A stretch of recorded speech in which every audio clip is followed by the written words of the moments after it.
Good morning and welcome to our latest in our current Briefings webinar series, where we're going to be talking about tackling grid constraints as a developer.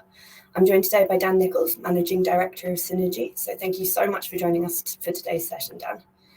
In 2 seconds, I'm going to hand over to Dan for a quick presentation. I'd just like to remind everyone who's watching that if you have any questions during the presentation or during the Q&A after, to put them in the question box in the bottom right hand corner of the screen, and we will do our best to get to as many as possible.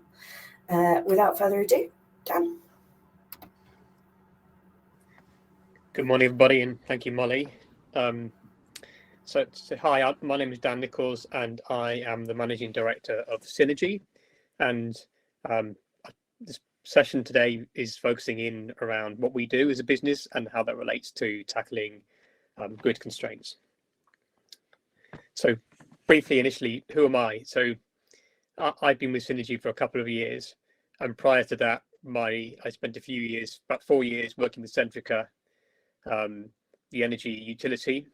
And my focus with Centrica was around running a project which focused on building a platform to help integrate renewables onto the energy system through trading of energy flexibility. That program was called the Cornwall Local Energy Market. You may have heard snippets of news about it over the last few years.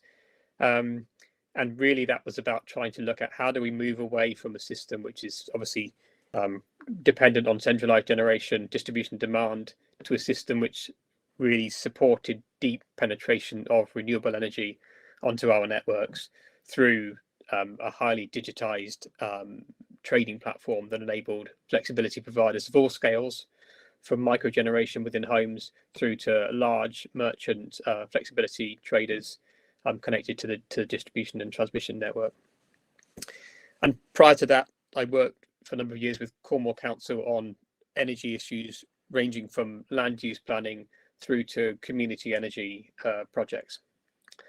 And so really it's the culmination of that experience that brought me to SNRG and has helped me kind of help the business drive forward our mission, which is essentially to design, fund, build and operate what we call smarter grid connections, which you make use of place-based renewable energy systems to achieve goals in terms of cost, time saving and carbon benefits.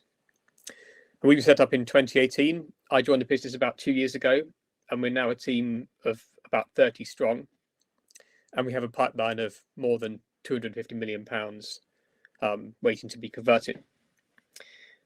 And we're backed by kind of 2 key players. The first is Antan Infrastructure Partners, and we're part of their Next Gen Infrastructure Fund. And the second is Centrica, the energy utility. So why do we exist? What problem have we been set up to try and resolve? Essentially, the rationale is this. It's generally accepted that we need to carbonise, and that decarbonising buildings is a key part of that journey. Buildings contribute circa 40% of our greenhouse gas emissions in the UK. And between now and 2050, if the government's targets are reached, we'll build more than 8 million new homes across the country. All of those homes will need to be zero carbon by 2050. So what does that mean? We need to essentially move away from reliance on natural gas and start to electrify buildings with some urgency. There are other technologies that might be available to us to help, but the majority of buildings in the country will now need to move away from gas and become electric only. And why is this a problem? Well, the problem lies in the fact that from a building point of view, if you electrify heating, hot water and transport, both in the domestic and non-domestic spaces, that creates significant additional load that needs to be integrated onto the network. And if unmanaged, can create significant reinforcement challenges. And for developers, that essentially means more cost and more time before they can develop their sites. Our interaction with the market suggests that connection offers of up to 10 years are now appearing before sites can be taken forward, and the cost of an MVA of connection ranges between 106 pounds per MVA, sorry, 106,000 pounds per MVA and 406,000 pounds per MVA. So significant challenges for developers if we're going to move forward and still meet our building targets, whilst also decarbonising the buildings that we're creating. So how do we solve that problem? Well, synergy is just one piece in the jigsaw, but our solution is what we call a smart grid. And that essentially combines battery storage, solar PV, control of private and public EV charging, and heat pumps, combined with private wire distribution and monitoring and optimization systems to create a solution for all electric development that has a managed peak service. So essentially what that means is the peak in demand across that community is spread so that the requirement for capacity on the distribution network is reduced. That has the impact of reducing the cost of providing infrastructure to enable the site to happen, reinforcement works on the distribution network. It also has the benefit of reducing the cost of operating those homes and business units, because the majority of the energy provided comes from renewable sources, and the tools that we deploy can arbitrage the price, so essentially move the time when we buy energy from the high periods to the low periods. And of course, it also significantly reduces the greenhouse gas emissions associated with those buildings. So to give you an idea of what that looks like across a new residential development, this slide sort of summarizes a circa 200 home development and shows the scheme developed as a dual fuel scheme, as an all electric scheme, and as an all electric scheme with Synergy's smart grid solution overlaid. If you take the dual fuel scheme, 200 homes approximately will give you after diversity calculation, peak demand of around 400 kVA. So that's the demand that would be required from the distribution network to enable that site to be developed. But from an operational point of view, it also requires around 650 megawatt hours per year. So that's the energy that the consumers will have to pay for. If we move to all electric, and if we fast forward a couple of years to the future home standard, which the government is intending to bring in 2025, and that essentially means that those homes we build will become more energy efficient. Under that scenario, the peak demand for the site increases by circa 4 times. And that number's based on using an average of 2 or 3 different calculator tools that are available from different distribution network operators. And that figure is obviously 4 times the peak demand, and that then leads into the reinforcement challenge on the network, but also the energy that's required to service those homes over the course of a year also increases more than 2 times, so that the cost to consumers increase, as well as the cost in terms of the reinforcement increases.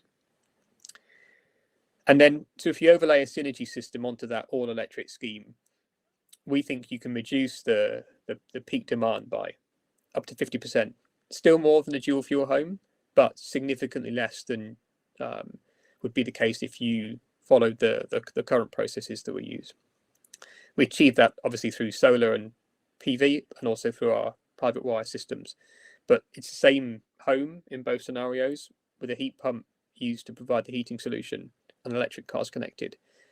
And importantly, that also reduces the annual consumption for consumers by nearly 50%. And that's a key benefit, because all electric homes, it's important that we don't effectively increase the cost of living significantly by decarbonising our homes.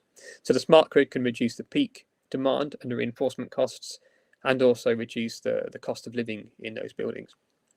And in addition, because we use private wire technology, we also offer a single off-taker from the network, which allows us to provide significant demand response services into the network. So again, providing a service to the DNO or the DSO in terms of managing and balancing that network as we have more and more renewable energy systems connected to the network to provide our power.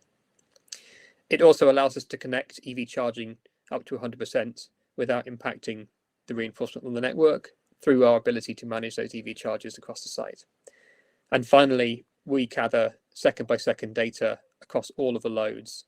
So there's significant transparency in terms of what those assets are doing and how that's impacting our network, and obviously what the demand then is on the distribution system as we go into operation. So significant benefits that we can share with consumers, but also importantly, from the point of view of connecting new homes to the distribution system, significantly reducing the peak and therefore the potential requirement for reinforcement of the network to accommodate new sites. So just looking at an industrial and commercial development as well. Again, smart grids have a role to play in allowing new commercial development to go forward. A similar case study, this one I've taken a film studio refurbishment case as an example, and these numbers are just general reflective of the size rather than specific numbers. But take a large film studio, multi-stages on the site, refurbishment, office space, parking as well required. That might require undiversified in excess of 20 MVA of demand connected to the network. And again, some of our conversations have suggested that in order to provide that level of capacity in certain parts of the network, the lead time could be as much as 8 to 10 years. And those sites also have local planning and building regulations drivers attached to them, which mean they need to provide EV charging and also deploy solar PV and consider things like communal heating. So how does that set of problems get solved with a smart grid? Well, we will deploy our private wire technology, our control systems, and integrate the EV charge management systems. We can integrate smart lighting, deploy battery systems, link electrical distribution with heating distribution through things like thermal storage. And obviously we will also provide tenant metering and billing so that the scheme can operate on a private wire. And in addition, through our financial backers, we can provide funding for renewable energy generation. As a package, that means that we can reduce the peak loading significantly, potentially more than 50% of the undiversified load, and in doing so also significantly reduce the greenhouse gas emissions, and of course reduce the operating costs for tenants. So for a film studio, that's potentially quite an attractive proposition. They can move to site more quickly, their operating costs are reduced, and they're not reliant on the DNO providing a connection over a period of time when they've got tenants looking for accommodation to come and deploy filming activities.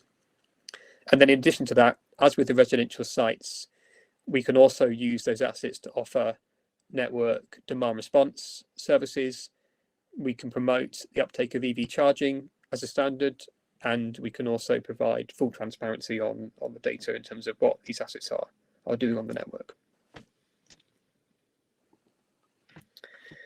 So that's really an overview of Synergy and our proposition, but I'm also conscious that in the background, the industry and the regulator is not doing nothing about this problem. There are significant reforms underway, and just one of them I wanted to sort of flag and draw attention to, really to comment on where smart grids fit in within the context of those reforms. The reforms that are due to come in April around connection charges and around access to the network are significant in terms of the costs to developers for deploying new homes and new businesses. What those reforms do is they remove the requirement for developers to pay for reinforcement within a cap, but a fairly high cap. Going forward, the developers will just have to pay for the connection works, and effectively they won't have to pay for reinforcement. Generators will still have to pay, but within a more limited scope. And if you've got generation connected behind demand, essentially you'll be treated as a demand customer. So that's good news for developers in terms of removing a significant cost barrier to sites going forward. In addition to that, there's also new access connection requirements being placed upon DNOs importantly, the key one is around being able to offer non-firm connections for demand, and some protections around the scope of those those connections. So that again will allow sites to come forward more quickly where reinforcement is required. But importantly, those non-firm connections mean that at certain points those connections will be curtailed. And the other key area of change is that the cost of reinforcement is anticipated to flow into GWOS, and that Ofgem would expect that GWOS provides a price signal to incentivize new demand, new generation into certain locations where there is capacity. So how does that affect smart grids? Well, the reinforcement is still required, so the DNOs will still need to program and fund reinforcement works to enable connections. In that context, smart grids reduce the time for new developments to go forward because they reduce the peak and they reduce the reinforcement requirements. So for developers, that ability to move forward is something that we can still offer. We can also manage non-firm connections. So importantly, where you've got developers of new housing estates or developers of film studios, where it's important that the consumers have an uninterruptible supply of electricity. They're not willing to accept curtailment at certain points through the year. Again, smart grids can manage that for them, so the tenants can and the occupants of the buildings can enjoy that reliable connection. And then the other key thing I think for me around smart grids within the wider policy debate is that smart grids reduce the need for reinforcement. The current reforms remove the reinforcement costs for developers and they pass them on to the consumer. And importantly, I think if we're going to decarbonise, we need solutions that tackle the problem for the developer and also for the consumer. And smart grids do that, reducing the overall cost of decarbonisation and not passing that cost on to consumers. And I think particularly at the moment, at a time of high price stress for energy consumers, I think that's a really important part of the overall journey.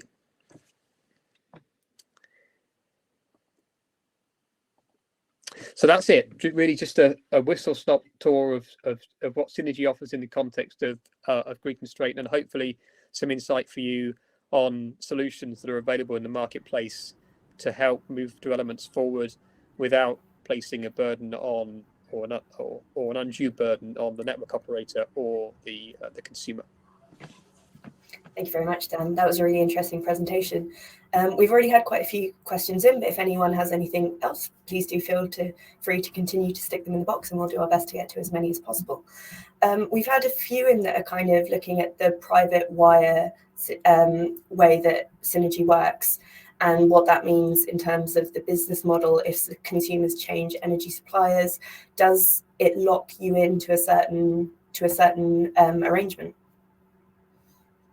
Yeah, so I'm sure those sort of questions will be aware that Ofgem has provided for this particular issue, and private wire network operators are under a duty to provide what we call third-party access, which essentially is a right to switch for consumers attached to a private wire operator, and that's something that Synergy offers as well. So if we have a site of 200 homes and those individual homes decide they don't want to be part of the smart grid supply anymore, they have the option to switch and they can do so. And in that case, essentially Synergy moves to become something more akin to a DNO to those consumers. A question from Richard Lane said, we tried to get something like this up in a co-housing development, but the legal advice was that the grid regulation regime doesn't really accept the sort of orchestrated ESCO-based microgrid. You need derogation, right? And to become a licensed energy supplier. So that's something we'd be very happy to talk about that specifically if we want to do that at some point. So I suggest perhaps that we have a follow-up conversation, but essentially the regulations for private wire are quite niche. They're quite specific, and you have to make sure you've thought it through very carefully to navigate them. Our product is based on compliance with those regulations, and yeah, we're comfortable that you can deliver private wire solutions for domestic and non-domestic within the context of those regulations. And Synergy doesn't have any plans to become a licensed supplier to do that. You can do that within the the constraints of the license exemptions. As Dan said, if you want further follow-up conversations with Synergy, please do just reach out to myself or to Dan, and we can make sure that those conversations happen. A question from Matt Petrie: could you also integrate wind power as well as solar as part of the smart grid system? We are looking at wind power as well for certain sites. Of course, the key thing is integrating wind into the urban environment. It's a development, a sort of sensitive receptor for wind. Excuse me. But there are sites we're looking at it, and I think it's probably more relevant to industrial and commercial. And then the alternative model is to look at it's what we call sleeving wind generation into our smart grids, because we have a single point of contact, point of connection with the grid and the energy system. We can offer that sort of direct PPA or sleeving service, so we can integrate wind directly or indirectly into our smart grids. A question in from Andrew John White: is there a limit to the number of residential homes you can supply under the license exemption? There is a limit in terms of the number per site. Again, we develop our proposition around that. I can't give you an exact number. It depends a bit on the system design in each case, but there is a limit. So we would see effectively each site, each smart grid community sized according to the regulations. Question from Anthony Floyd: if people choose to switch away from their smart grid supply, who controls or owns their rooftop solar? So it depends on the model that you deploy in the first instance. We've got two models we're looking at. The primary model for us is for Synergy to own the solar panels on the roof. That means we then maintain, operate, replace, service that system the whole time, and it provides a hands-off, low-hassle solution for residents. We can also offer a model whereby residents own the PV themselves, and their exit scenario in terms of taking their PV with them is slightly different in each scenario, but there is a route for both products. Sort of building on that, Charling Eddington has asked that if someone does switch away, how does that affect Synergy's commercial model, and how are you funding the projects? So as I said earlier, we then become the distribution system operator. We, again, under regulation, we were able to charge use of system to suppliers which use our network. That forms a long-term revenue model. In terms of the PV, if we funded the PV and own the PV, what we like to do is offer residents a buyout option, so they can take the PV with them if they wish, or the PV stays with the system, and the rest of the assets stay with Synergy. So we would look to monetize those assets going forward. So it really depends on the exit scenario, but we can recover capex, continue to offer a service, and continue to monetize those assets. James Crawford's asked, could Synergy's offering be applied to an existing IDNO distribution network to increase capacity on the site? We can do so where that additional, where the site itself is being extended. So if, for example, more homes are being connected to an IDNO network, absolutely we can offer a solution. If we're talking about retrofitting existing homes, that's more tricky from a perspective of a private wire microgrid under the current regulations. But I know that there are innovations being explored through relevant sandboxes, and also in discussion with government around looking at alternative models which can exist on the distribution network. The next question is from Evelyn Lee. How are the costs of building out the smart grid recovered from the consumers via use of system costs, from the revenues available from control of the assets within the smart grid, or from other routes? So there's a number of different ways in which you can generate revenue when you deploy a smart grid. You can effectively monetize the services you offer front of meter in terms of services to the grid, and you can also recover the cost of those assets through the effectively the supply of energy to consumers. The way we do it is we look to offer a guarantee to consumers that will never be more expensive than a certain percentage of discount versus the market, and that's something we generate on a site-by-site basis, and that ensures that we recover the capex. We can share the benefit with consumers, and also make sure that we continue to offer sustainable service, not just for, say, the first 10 years of the site, but we can continue to operate that site in perpetuity. Ian Thel asked, are you installing ground source heat pumps as well as air source heat pump systems? We're looking at it. We haven't done any ground source yet. It's something we're really interested in. A lot of our clients are interested in ground source, and we have some relationships with ground source heat pump providers, looking at providing independent and communal solutions. So it's something that we are looking at. We are indeed doing a couple of projects at the design stage now with ground source heat pumps, and we're keen to work further to ensure that we can integrate them into our offer. Christopher Williams Hall asked, how much granular control of low carbon tech do you have? Are you down to the individual heat pump? Do you control when a consumer's heating is on to control the load? As things stand, we are not offering energy services within the home. We're looking to provide energy services within the community. Excuse me. And so we may, in future, we may look to develop products that intervene with the heating system within the home, for example, on the basis of a heat as a service proposition. That's something we're considering. At the moment, the control systems focus on EV charging, batteries, and obviously the grid arbitrage with the price signals that we're getting through from the network. And we focus peak load management on heating and hot water systems. So and we do so in a way that's not about when the heating runs. It's not about the temperature of the heating that's received by the consumer. It's purely about enabling us to do some micro interventions to manage the flow of peak demand across the network. The next question is from Will Broad, who says, if the setup is primarily aimed at optimizing the grid connection, have you found that this limits your ability to gain revenues from other sources, such as providing grid services? Our focus to date has been on really focusing on within the microgrid, so behind the meter, making sure that we design schemes, we size assets, and we develop our benefit offering to consumers and obviously to developers based on a system which manages the price and the carbon for the consumer.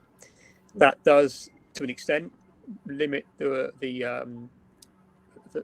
focus and revenue you can get from front of meter services, but we design our schemes so that we can change configuration over time. So, for example, we would look to deploy enough space for battery solution that we can replace the technology, increase the technology in order to capture revenue in different ways, including from services to the grid. And that's something that we're looking at as an evolution of our product. The next question from Richard Lane. Do you operate as a consultancy as well as an asset owner and manager? If a community energy organisation wanted to set up, own and operate a microgrid via a CBS or co-op, as several do, can you or your software support them, or do you need to own it? Currently, the way that Synergy is structured, we would look to be involved in the operation of the scheme. We necessarily get involved in the design stage, so we do the concept design, the detailed design, and the operating design. And we would look at this stage to work or partner with a community energy company rather than offer a consultancy service to them. We're coming into the final minute of this session, so I'm afraid that we've run out of time for any more questions.